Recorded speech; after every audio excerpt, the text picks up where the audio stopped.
This is Sports Spectrum, the sports and faith podcast where we bring Jesus into the conversation. Here's your host, Jason Romano. Hey guys, Jason here. Welcome to Sports Spectrum. So good to have you joining us here on the show today. I want to tell you about our website, sportspectrum.com, the home base for all of our content. Make sure you check that out, sportspectrum.com. And then you can email me directly right to me. It comes jason@sportspectrum.com if you have any guest ideas, any thoughts on today's interview with Brandon Knight, the NBA veteran guard. You can email me directly, jason@sportspectrum.com. We are presented today by IJM, the International Justice Mission, believing that every single person deserves to be safe and free from violence. They're helping to protect more than 150 million people from violence around the world. You can join the fight right now to end slavery in our lifetime by visiting the website ijm.org/TF. ijm.org/TF. We're also presented by Compassion International, and right now Compassion is doing an amazing thing, looking to fill the stadium, helping children in crisis. They're teaming up with their pro athlete friends and others in the sports world because of COVID-19. Children around the world right now living in poverty. The issue of food has gone from hunger to starvation. The pandemic has magnified their needs, and these children are in crisis. So COVID-19 may prevent us from filling sports stadiums with fans, but we cannot let it prevent a stadium's worth of children from getting the essential food, love, and support that they need during this crisis. You can join the team right now, helping children in poverty through this crisis by donating at fillthestadium.com. fillthestadium.com. Brandon Knight joins us here today on Sports Spectrum. Really excited about our conversation with Brandon. You're going to love hearing his story of faith. This is a dude who was selected in the first round of the 2011 NBA draft, 8th overall to the Detroit Pistons. He was a all-rookie first-team selection in 2012 in Detroit. And in high school, this dude was the man. Two-time Gatorade National Player of the Year, Gatorade High School Athlete of the Year, two-time state champion, two-time Florida Mr. Basketball in high school. Played his college ball with John Calipari at Kentucky, and then went to the NBA, and he's had stints with Detroit, Milwaukee, signed a big deal in 2015 with the Phoenix Suns, also spent time with Houston, Cleveland, and then just this past year with the Detroit Pistons. He played his last game on March 11th, 2020, the day the pandemic was declared. Everything was shut down, and Brandon was done playing basketball. Unfortunately, his team did not get an invite to the bubble. So Brandon hasn't played basketball since March, and now he's an unrestricted free agent. He's waiting for a team to sign him. So his faith is being tested right now. We talk about that. We also talk about what this has been like for him during quarantine and his connection to the Lord. Here's a little hint. It's grown quite a bit. We also talk to Brandon about LeBron, about Kobe, share a few stories there. He's really good, and he's got a great story. You're going to love Brandon Knight joining us here today on Sports Spectrum. Take a listen.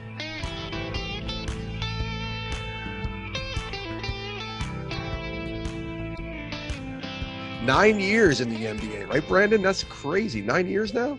9 years, and it's flown by, man. And time is going quickly, man. It doesn't stop for anybody. I hear you, man. Well, listen, welcome to the show. We're so glad to have you here.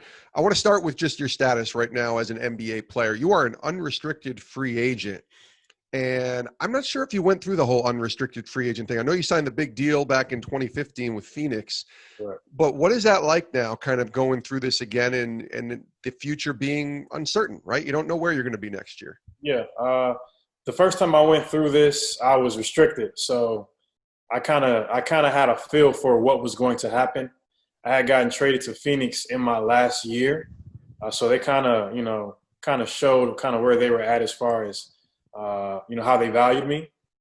So I kind of, like you said, that kind of was not necessarily predictable because there's nothing predictable in the NBA, but you kind of could get a feel for, based on how business usually goes, what was going to happen there. So this is my first time in 9 years in this situation where I have really no clue where I'll be.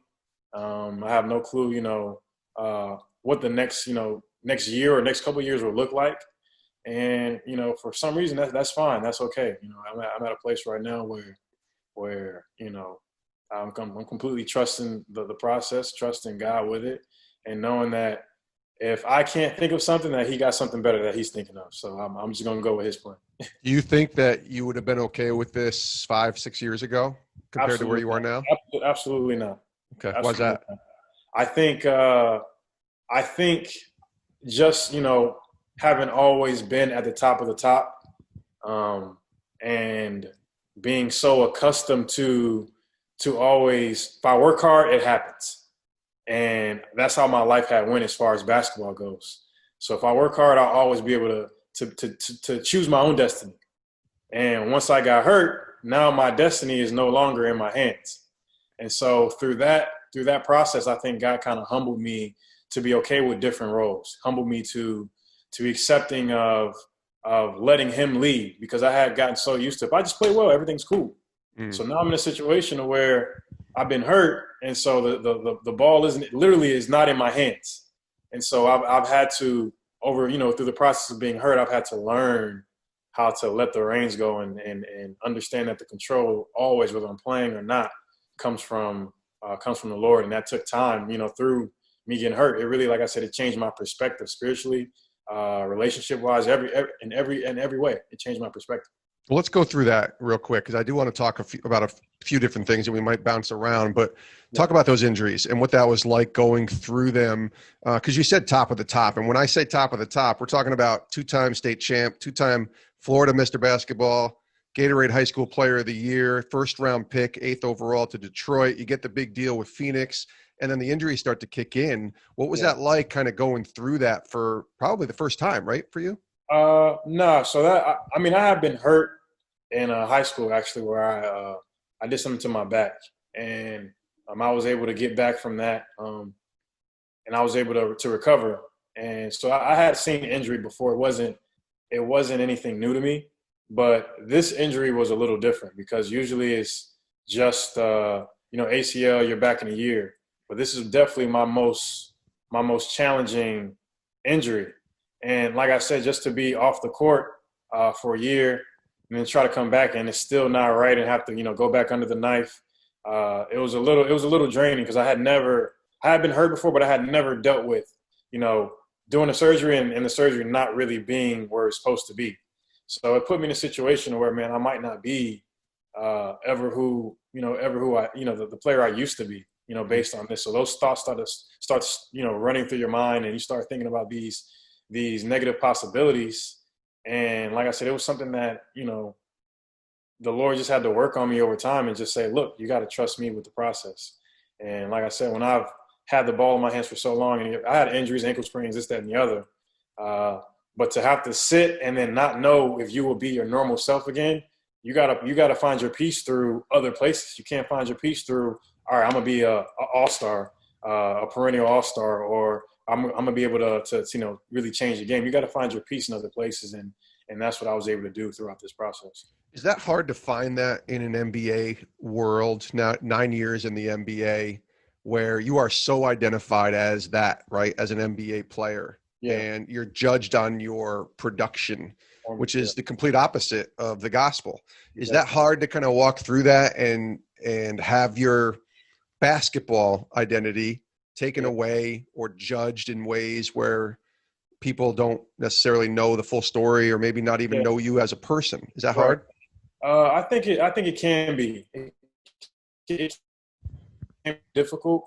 I think as an NBA player, there's levels to it. As an NBA player, you're taught early on, you got to have thick skin, because people are going to criticize everything you do regardless. So I can say from a physical standpoint, from a worldly standpoint, I developed that from a young age, from being criticized from, not being a true point guard to shooting too much and just different things that I would hear early on, that eventually I got to a point to where I didn't care about that, So in the basketball world, look, I'm going to do what got me here, and I'm going to perfect that. I'm going to, work on my weaknesses, but I'm going to be strong in what I do, which is score. And, over time I had to, like I said, learn to be more of a leader and, fine tune certain things as a point guard / shooting guard. But the the developing the thicker skin really helped me early on for now. But as far as finding the peace, as far as, where you're judged and those things, if this was years ago, I wouldn't have had that. But through diving into the gospel and through learning and through, constantly reading and getting into the word for myself, not from what just people tell me.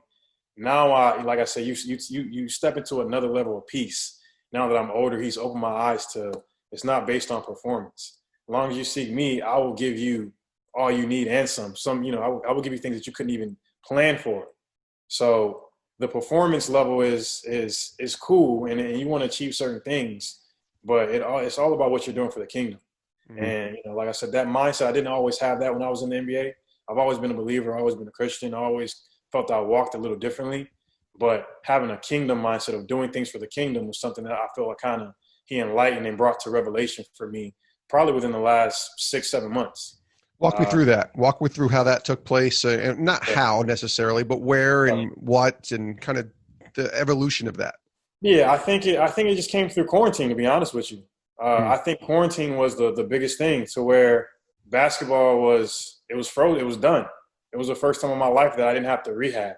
I didn't have to go to practice. I didn't have to do all these things where everything's just going. The world completely stopped. So when the world completely stopped, it's like, all right, what do I have to do now? I got so much more time. And I knew I didn't want to come out of quarantine the same way that I went in. And so it's like God was just knocking on my door, like, all right, I'm here. And, through some relationship stuff, he finally got my attention. And, that allowed me to really get into my word. He just started speaking to me on some things and bringing people into my life.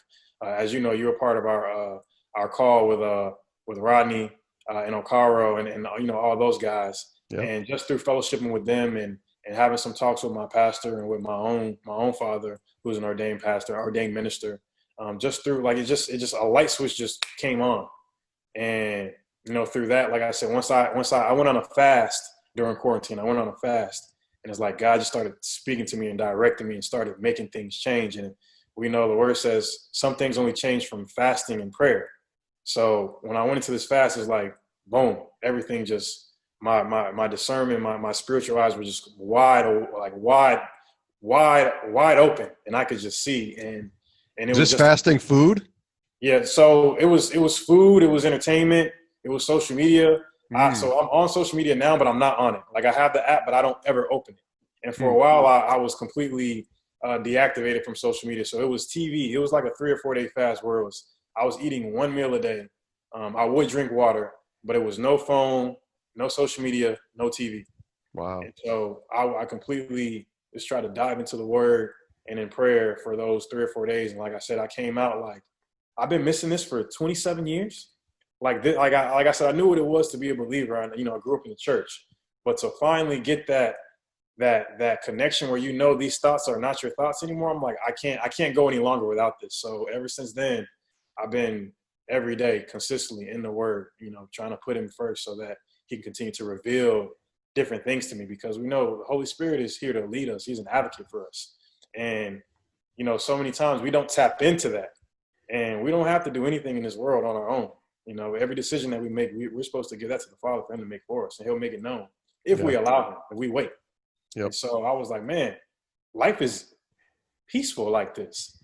I don't have to jump out on a decision and not know where I'm going to land. It's a tough feeling to have to make a decision and not really know and be certain, and that there's no peace in that.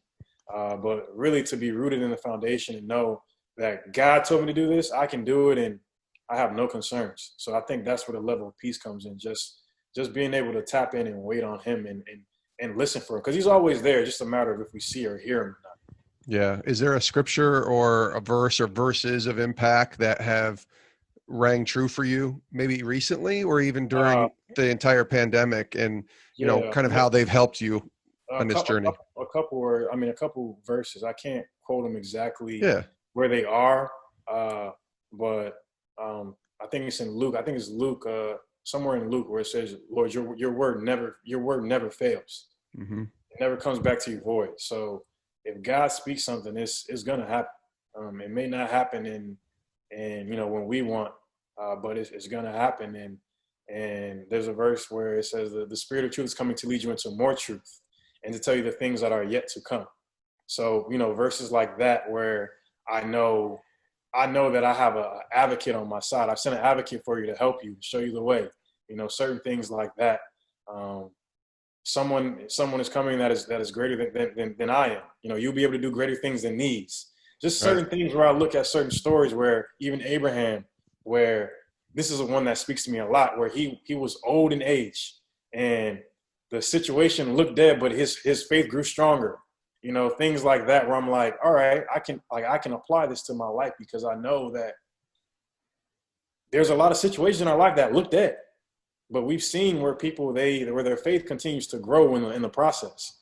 And it says that his faith, because his faith grew, because he was fully convinced that God was able to do what he said he would do, that it was credited to him as righteousness, and that the righteous will live by faith, from faith to faith. So I'm like, these things, they're just, and scripture interprets scripture. So I start getting going and I start getting into it. I'm like, man, this is good.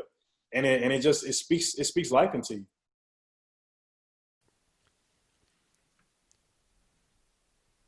Our Sports Spectrum show today is presented by Compassion International, the most trusted child development ministry in the world. And this past spring, most of the events that Compassion International relies on to help sponsor children in crisis were canceled due to the pandemic.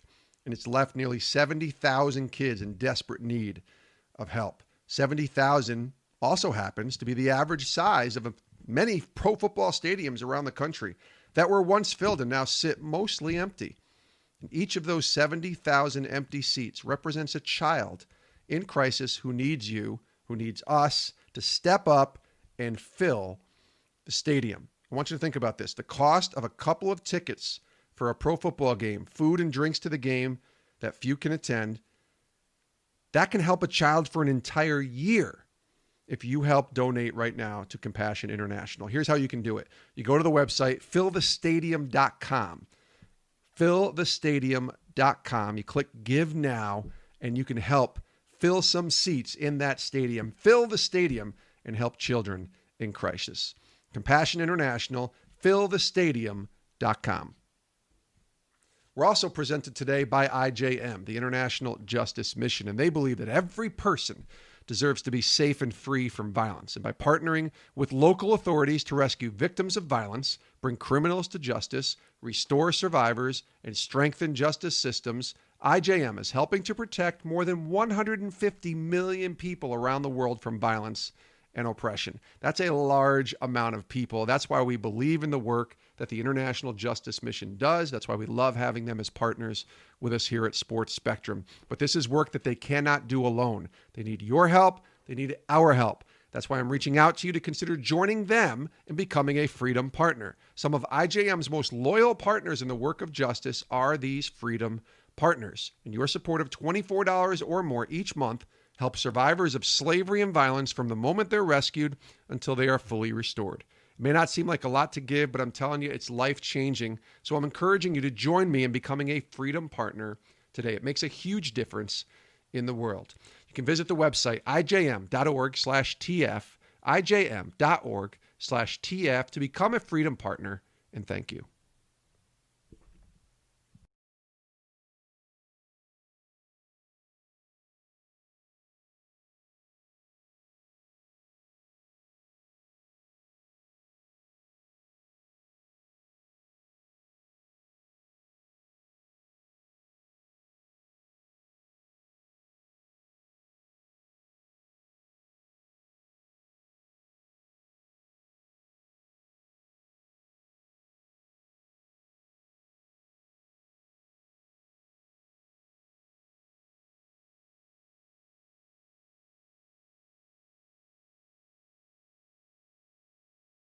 Brandon Knight's our guest here on Sports Spectrum. I want to ask you about March 11th, 2020, and going back a little bit. You mentioned the pandemic and really taking this time during quarantine to connect even deeper with Christ. Yeah. But March 11th, at that point, that was the last NBA game you played. That was the last NBA game that everybody played before the bubble happened in July and August. And you were with the Pistons against the Sixers, and that was the day the pandemic was declared. and then everything shut down. I think that was the night everything shut down. Yeah. With the Jazz and Rudy Gobert and all that. What do you remember about that day, that game, and kind of where your mindset was, both as a basketball player, as a person living in a world that would eventually see a pandemic take place, and even more as a follower of Christ then versus now? And I know you kind of talked about what took place, but where were you, let's say March 11th, 2020? March 11th, 2020, to be honest, man, to be completely transparent, just getting traded from Cleveland to Detroit and getting an opportunity to play. I hadn't had an opportunity to play like this in a while. My mindset was truly on just finishing the season strong, going into a free agent year. So I'm really thinking about, all right, finish this year strong, game by game, so that I can, present, a good case this summer for wherever I'm going to end up, whether it's back with the Pistons or a new team. So that's where my focus was at. But on March 11th, that night, I remember us playing the Sixers. And I remember coming to the bench, and we had just played Utah, maybe two games prior. So one of our young boys, Sekou, he's French. So him and Rudy hung out, and so we come to the bench, run a timeout, and I see them like pulling him off the bench, and Coach Casey's like, there's a little bit of back and forth on the bench. So something's going on, because this usually doesn't happen where guys are getting pulled from the game or off the bench during a game. So I'm like, something's going on. And so we get to halftime, and there's these little, murmurs of, possible corona and things like that. And, when the game finally ended, we got the news, and it was like, all right, cool. So what are the steps? And when they said the NBA is going to shut down, it was like, whoa, I don't know if that has ever happened.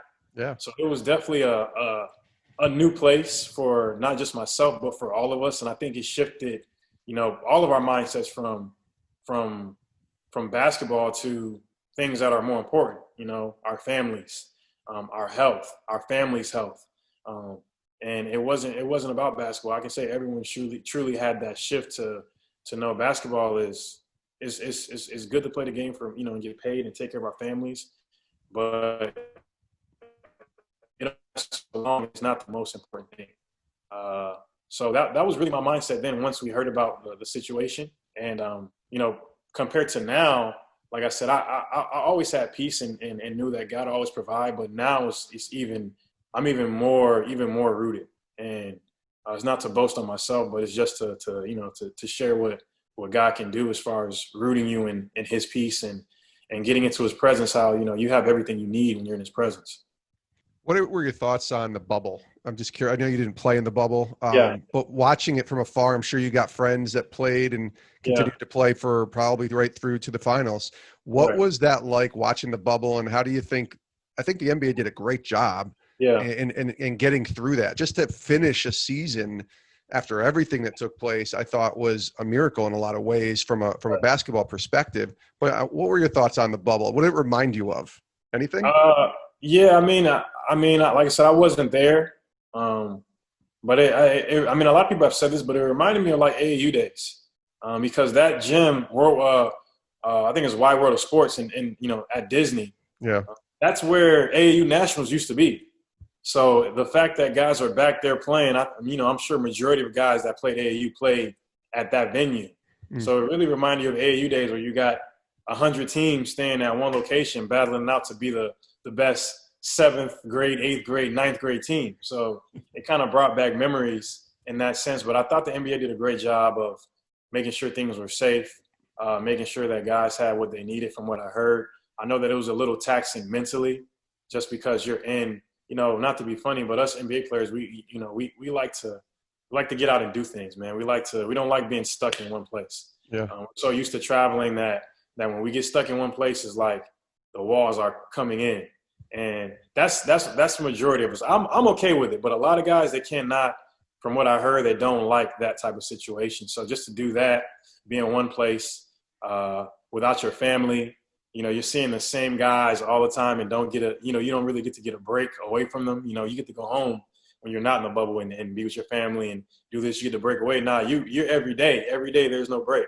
So I think that was a little taxing, but I think guys did a great job and the basketball was good. Guys stepped up and played better. And I think it made it interesting. It made it interesting. You know, I was proud of the Phoenix Suns and how they handled their business. You know, went 8-0 and still didn't get into the bubble. I mean, into the playoffs. Yeah. So that was, you know, tough to see for them. But just little stories like that. You know, I got a lot of friends on that team still, and Devin Booker and a couple of the other young guys. So just to watch stories like that was cool.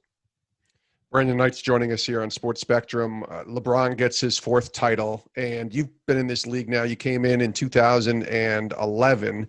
You were selected by Detroit 8th overall. So at that point, I believe that's the year LeBron got his first title with Miami. Right. He's won 4 now. And, you know, I think by winning this year, it's really elevated him, I think, into a point of truly being 1 or 2 all time with him and MJ. So I'm just wondering, having played against him as often as you have, if you have a LeBron story or just a moment, what it's like to be on the court against that dude, watching him do his thing. And I mean, he's 35 years old now, and there's guys on his team who are younger, who have all lost steps to the point where they're just role players, and he's still the best in the NBA. It's pretty crazy to watch. Yeah, it's truly phenomenal just to see, you know, just where he's at physically. And he's always been physically gifted, but of course we know that over time guys start to slow down. But LeBron, you can't. I mean, if you had to come in and you didn't know guys' ages and they had a mask on and you didn't know who was who, you would definitely think he's probably in his early 20s. Right, yeah. You know? So, I mean, I watched the play the other day and I'm like, dude, he's still jumping like he's 17. So I was like, at what point does this stop? But you know, it's a blessing for him, and I'm happy for him that, you know, his body's holding up that great. You know, that's a blessing, man. So, you know, I love to see, you know, people be healthy and do great things, and you know, not only for himself, but he's pushing the game forward. He's growing the game, and he's helping all of us grow the game. So he's an essential part of that. And like I said, I'm happy to have played with and against him. You know, as a competitor. You know, someone that respects the game, loves the game, that has grown up playing the game. You know, we compete, but we also admire too. You know, we admire, and I'm very happy that, you know, he was able to play this game and do what he's been doing, and hopefully he can continue to do that for as long as possible. But my funny LeBron story is I'm a rookie, and this is my first time playing. So I'm from Miami, so I'm with the Pistons. My first time playing at home. I'm excited, and so. I'm coming off a pick and roll, and one of my teammates sets a flare screen on LeBron. So he sets a flare screen on him, so he pins him, and so LeBron has a screen on his back. And so I'm trying to throw over the screen and LeBron to throw it to the corner to my open shooter. Yep. So I'm thinking this is college. I throw it over the screen. LeBron catches up. He jumps up and catches the ball. So now he's at the top of the key, so it's just me and him. Oh, no. So now I'm in a full back pedal with LeBron coming full speed at me at 19 years old. So I did the best thing I could do, and I just tried to follow him as hard as I could. But when I saw how'd that go? I mean, he didn't score it. So, you know, I was happy about that. But when I saw him literally jump up, because I tried to throw a skip pass. So I'm trying to throw a skip pass. He jumps up and grabs it. I'm like, oh, nah, that's not normal. And like a defensive back, I was like, all right, cool. Yeah, this is going to be a whole different beast. I see that right now. I want to ask you about one more guy, and it was unfortunate, obviously, that we lost Kobe in January. But you came in the league. He was still playing. And I know he was at the tail end of his career, but you played against him a couple times. Do you have a Kobe story, or maybe just the impact he had on you and just being around him at all? Yeah, so I had a lot of teammates that I played with that actually played with Kobe. So I would hear things through them. And, you know, when you know, it's sad even still talking about it. When Kobe passed, though, I knew him. I spoke to him from time to time, but I didn't have a relationship where we would text back and forth like a lot of other guys did. Sure. But when he passed, I realized the impact that he had on my life, and it was tough. I had a rough couple of days. And like I said, I played with Larry Nance, who played with him, Jordan Clarkson, who played with him. I played with a lot of guys Ronnie Price that played with him. And so I'm hearing stories from these guys about his work ethic and who he is as a player, as a friend, as a person. And so, you know, you get inspiration from just the stories you hear. You know what I mean? And I always remember, like, growing up as a kid, I've always prided myself on work ethic, and I would always hear these stories about how Mamba would work out till he almost passed out. Like, that was the story that was going around about him when I was in middle school, high school, that he would work out so hard that he would almost black out. So, me as a kid, I'm like, that's what it takes. All right, that's what I'm gonna do. So I would find myself doing the craziest things, and it would allow me to push myself even more. And truly, it helped me, derive my work ethic, and it was part of who I was. Because if you ask anybody about me, they'll say worker. And when I look back on it, when he passed, I was like, man, Kobe had a huge part in that. And he don't even know that just from the stories that were passed down from people to people, from person to person, that got back to a 10, 12-year-old kid in Florida. He changed and helped my life through just those things. And like I said, he had a huge impact. So, I'm definitely thankful, and I'm going to rejoice that, he was able to impact my life the way that he was. Brandon, I want to ask you, social justice. It's been something we've all talked about and watched and learned and listened and, seen what's taken place this summer. So there's no reason to kind of rehash everything, but we know what's going on. And I feel like it was a poignant moment in our country. But as a follower of Christ, especially as you've been fasting, getting in God's word, talking to fellow believers, fellowshipping, how important do you think it is for Christians, I'm speaking about here, to speak up in this social justice movement? We've been seeing this all year. What's been your take? How have you been processing it as a follower of Christ, not just as a black man or an NBA player or a son or a brother or whatever, but as a follower of Christ? Yeah, I think it's been a difficult time, for all of us. But as a follower, and my position in Christ is most important above anything else. It's not about Jew or Gentile or any of that. But I think the most important thing for me is recognizing where we are and recognizing that love conquers all. We all, was rooted in love, and we acted in, with love, with that perfect love that God shows us. Then I feel like that would be a big help. So I think it's important for believers to speak up always. We got to be bold and speak the truth and be the salt at all times.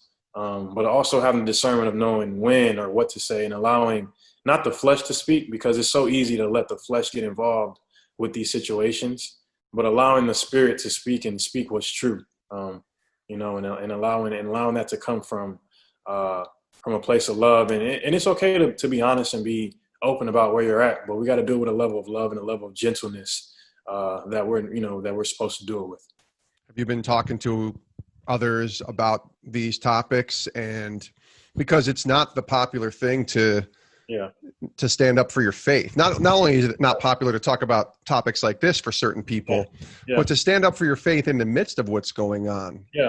So it's funny you asked that, because like I said, that call that we're on with Rod, I'll keep telling, speaking about those guys, Rod Nacaro, a couple of my other friends, Ed, Keenan, G, all these guys that we speak pretty much every other day on these topics. We actually we had a chance to speak to Jonathan Isaac recently, and as you guys know, he stood during the bubble when everyone was taking a knee, and his I don't want to put words into his mouth and what his message was, but it was he wasn't led to kneel. He felt that God was telling him to take a stand and to bring attention to the fact that we do need to love more, and that the answer is Jesus, not necessarily kneeling or a shirt. And so a lot of people, even some Christians, were like, they didn't agree with that. Of course, people in the, just in the sports world didn't agree. And a lot of people in the NBA didn't agree from what I heard. I'm not on social media, but I just hear the rumblings of, he got a lot of backlash from that. But in my mind, I'm like, if you do anything that the Spirit is leading you to do and you're standing up for Christ, that can never be wrong. I may serve him one way, you may serve him another, but it's all bringing glory to the kingdom. So that's what it's about. So, just things like that, where guys are doing certain things and speaking up about it. And like I said, it takes a level of boldness to be able to, especially for him, to be able to do that. But those are the things that, one person may see that and say, wow, what in him caused him to do that? When they hear his testimony or what it is, like I said, it's also about pushing the kingdom forward and and giving the solutions that we think could, help not just save ourselves, but the people around us, and whatever sphere we're in. That's what it's about, spreading love and like I said, winning lost souls and doing things for the kingdom. Brandon Knight, thanks, buddy. This has been great to connect. We'll have to get you back on. Maybe we'll get Rodney and you and Jonathan, and we'll just get a bunch of guys and do a big round table and talk about Jesus. But either way, this has been really great to connect. And we'll be watching to see where you land next year. And hopefully it's a great spot. Wherever God leads you, I'm sure it'll be great, because if he's leading, it's great, right? So exactly. Appreciate you, brother. Thanks for joining us. And thank you. Hey, thank you too for the book, man. I've been getting through it slowly but surely. But hey, when you came and spoke to us, even you, I have my notepad out and I was writing down all the tidbits, man, even your testimony. So I thank you for being bold and sharing your story, because I know you remember me asking, why would you do this? Mm-hmm. What led you to do it? So I just want to tell you thank you, man. And even your story is inspirational for even a guy like me. So. And I use that to minister to other people. So that's why we got to share our story. So I just want to say thank you, man. Keep being bold. Keep pushing the kingdom forward. Absolutely. Thanks, brother. Thank you, bro. And many thanks to Brandon Knight for joining us here today on Sports Spectrum. 9 years in the NBA as a point guard and shooting guard. And listen, this is a guy who is unrestricted right now, doesn't know where he's going to be. And we were talking after we recorded. I said, hey, I know a couple of teams that I root for that are looking for some guards, some veteran guards that can come and help them win a title. So it'll be interesting to see where Brandon ends up. He's a great guy. He really is. Very humble. And I love the transparency on what has taken place in these last 6 months in this man's life, connecting to Jesus in a deeper way. So cool to watch, so cool to see. And of course, we wish Brandon nothing but the best moving forward. We thank him. We also thank our partners and sponsors today on the show. IJM, the International Justice Mission. They're doing amazing work releasing people from slavery and violence, protecting them from slavery and violence. You can join the fight right now at ijm.org/TF, ijm.org/TF. Join the fight to end slavery in our lifetime. And then, of course, Compassion International. We thank them as well. Great partners and sponsors with us, and the work they're doing right now to help children in crisis is super important. COVID-19 leaving nearly 70,000 kids around the world in desperate need of help. So you can check it out at fillthestadium.com to give and to learn more about the great work Compassion International is doing. Fill the Stadium, fillthestadium.com. We also want to direct you to our website, sportspectrum.com, the home base for all of our content. Make sure you bookmark that so that you can keep up with all of the different stories and articles that we're writing here at the Ministry of Sports Spectrum, sportspectrum.com, and then our podcast, of course, that you're listening to right now. Thank you, by the way, for tuning in and clicking that play button, clicking that subscribe button so that you never miss an episode. One small favor, if you could, on whatever app that you listen to podcasts on, click that subscribe button. And then if you listen on Apple Podcasts, which is one of the more popular apps, do us a favor, leave a review on the Apple Podcast app. It helps get the word out. It takes about 10 seconds. When you go on the app, you just click that review button and you're good to go. It just helps get the word out about Sports Spectrum and the Sports Spectrum podcast, the intersection of sports and faith in Jesus Christ. Thanks to Brandon Knight again for joining us on today's show, and thank you for tuning in. We'll see you next time. My name's Jason. I hope you all have a great rest of your day.